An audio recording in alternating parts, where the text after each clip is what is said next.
ہمارے لیے آج کا کلام زبور کی کتاب اور اس کا دوسرا باب اور اس کی پہلی آیت سے 12 آیت تک پڑھیں گے۔ خداوند کا برگزیدہ بادشاہ، قومیں کس لیے طیش میں ہیں اور لوگ کیوں باطل خیال باندھتے ہیں؟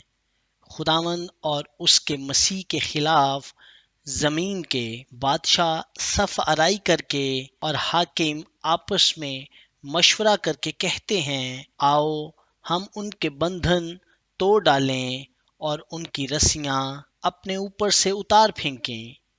وہ جو آسمان پر تخت نشین ہے ہنسے گا، خداوند ان کا مضاحکہ اڑائے گا۔ تب وہ اپنے غضب میں ان سے کلام کرے گا اور اپنے قہر شدید میں ان کو پریشان کر دے گا۔ میں تو اپنے بادشاہ کو اپنے کوہ مقدس صہیون پر بٹھا چکا ہوں، میں اس فرمان کو بیان کروں گا۔ خداوند نے مجھ سے کہا، تو میرا بیٹا ہے، آج تو مجھ سے پیدا ہوا۔ مجھ سے مانگ اور میں قوموں کو تیری میراث کے لیے اور زمین کے انتہائی حصے تیری ملکیت کے لیے تجھے بخش دوں گا۔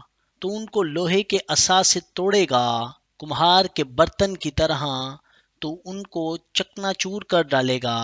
پس اب اے بادشاہ ہو، دانش مند بنو، اے زمین کے عدالت کرنے والو، تربیت پاؤ۔